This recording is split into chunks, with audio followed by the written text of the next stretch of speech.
Okay, so this is 2024 ADDMA paper 1, question 12, GCE. In the following diagram, CM, this one here, is a perpendicular bisector of AB.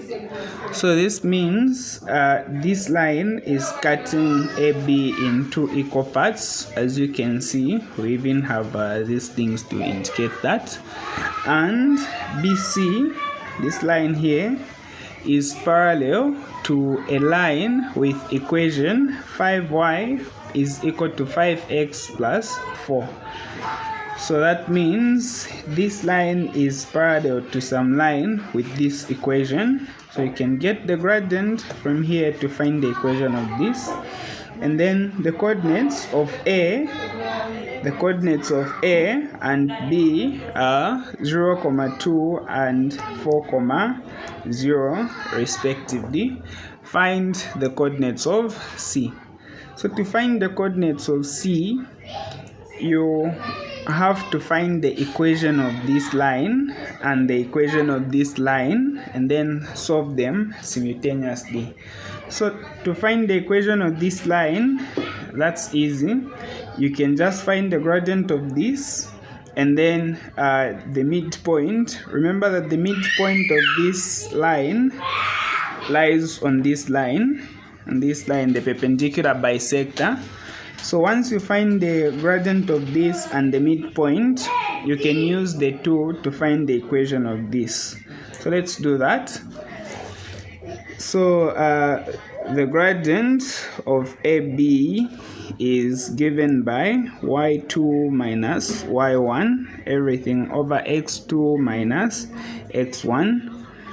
So let's just call these ones our 2's so that we have 0 minus 2. So we have 4, 0 and 0, 2. So this is x1, y2, x2, y2. Actually, these are ones. Yeah, so our y2 is 0, our y1 is 2, and then our x2 is 4, our x1 is 0. So this one will be negative 2 over 4, which reduces to negative half. And then we know that these two lines are perpendicular to each other. In case you're doubting, you have this thing here to indicate that the two lines are perpendicular. And then we also have this word here that saying CM is the perpendicular bisector of AB. So to find the gradient of CM, you just reciprocate this and negate. In short, the product of gradient 1 and gradient 2 of two lines which are perpendicular must be equal to negative 1. So if you were to put negative half here multiplied by m is equal to this, and then you multiply these two numbers, you have negative this, you can even put the negative here, and then cross multiply, you have m2 as 2. So our gradient for this line is 2. So now to find the equation, you need the midpoint. You need any point along this line, and the easiest point to find is the midpoint. Remember that the midpoint of AB lies on this line, since this is cutting this line AB in two equal parts. So to find the midpoint of AB, you can say x1 plus x2 over 2. So it's just the average of the x coordinates and the average of the y coordinates. So we have 0 plus 4 on the x coordinates, 0 plus 4 divided by 2, And then on the y coordinates, we have 2 and 0, 2 plus 0, everything over 2.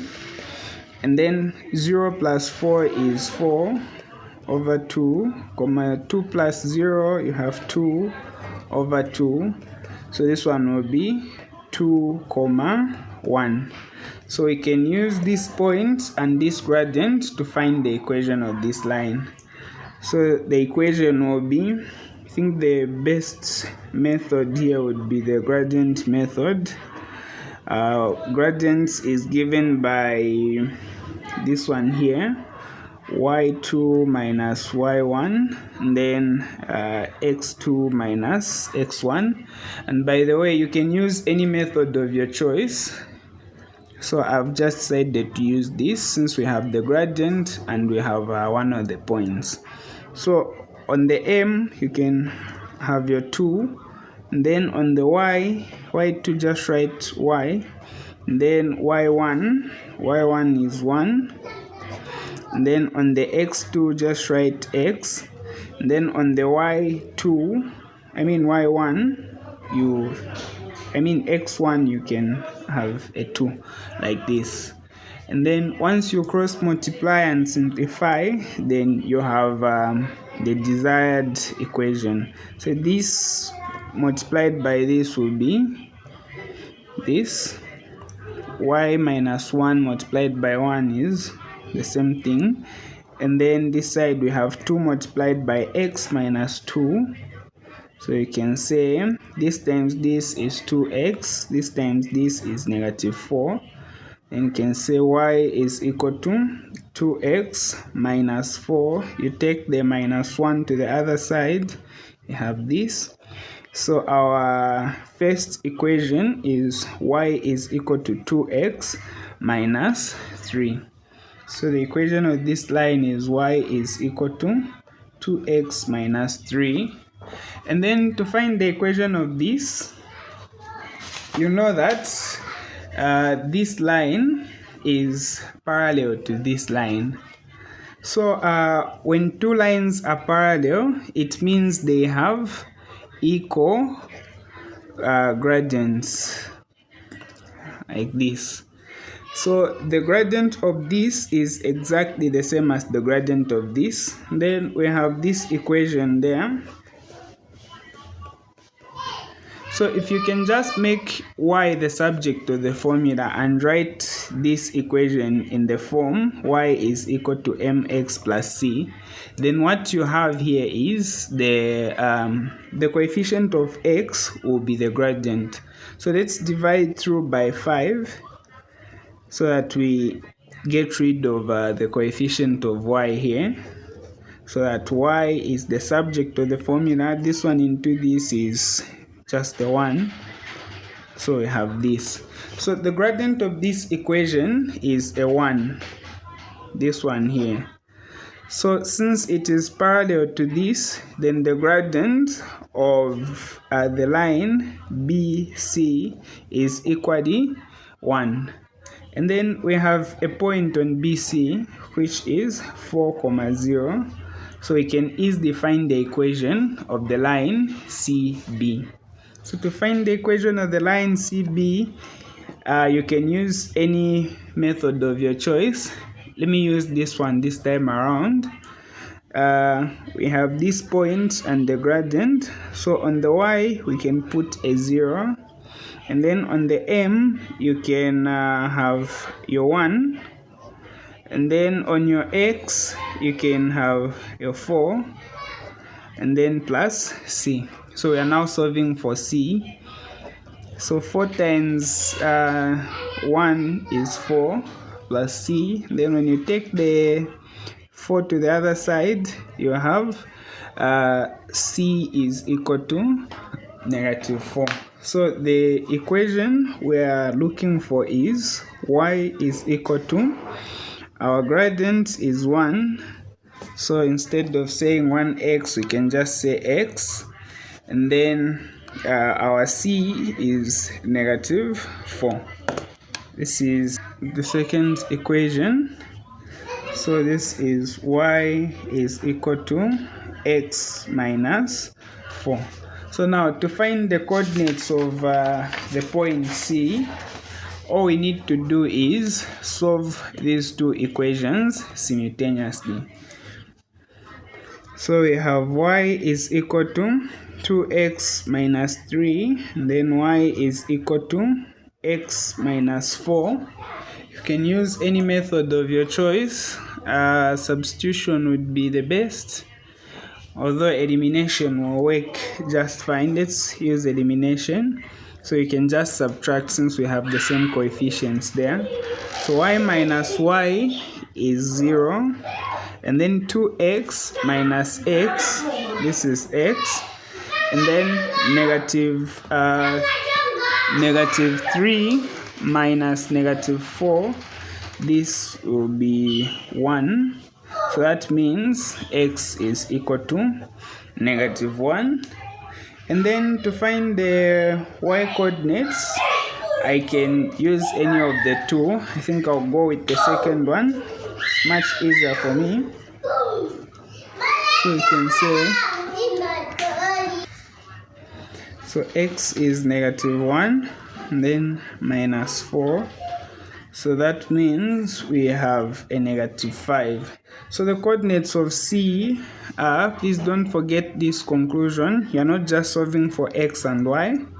So the coordinates for C are negative 1, comma, negative 5. So that means you are done. We have negative 1, comma, negative 5. Then the second part is saying find the area of triangle ABC. Where is triangle ABC? Oh, ABC. Okay. So in this case, we are finding the area of the entire triangle, not just this. So to find the area of triangle ABC, we use this formula. Area is equal to half, and then you can say x1, comma, y1, then x2, comma, y2, then x3, comma, y3. So since this is a triangle, it only has 3 corners. This means we should only have 3 different numbers on the x and on the y. And then at this point, you must repeat the first numbers, this one and this. You repeat the first coordinates. This half is very important regardless of the shape you're dealing with. So we have half. x1, you can start at any point. Just make sure that you are moving in an anti-clockwise manner. Don't go in the clockwise direction, or else your error will be negative. So I'll start from A. So on A we have 0, 2. Then on C we have negative 1, negative 5. Then on B we have 4, 0. And then we repeat the first coordinates like this. And then you can multiply the major diagonals. So you have half. And then I'll use square brackets so that I can accommodate round brackets inside. So you can say 0 multiplied by negative 5, this is 0. And then negative 1 multiplied by 0, this is 0. And then 4 multiplied by 2, this is 8. We close. And then minus. So these brackets are very important because of this minus. You leave the brackets out, your answer is wrong. So now we can do the same thing on the minor diagonals, these ones here. So you can say 2 multiplied by negative 1, this is negative 2. And then plus, this multiplied by this is negative 20. And then plus 0 multiplied by 0 is 0, like that. And then let's simplify. So we have half. 0 plus 0 plus 8 is still an 8. And then minus 2, we have negative 2 minus 20 plus 0, this is negative 22. So this one will be half. And then 8 plus negative times negative is positive. So we have half of 30, which is 15 square units. So remember that area has units, and the units are something like maybe centimeter squared or cubic, square kilometers. But in the case where we don't really know whether we are dealing with centimeters, meters, or kilometers, you can just say square units like this.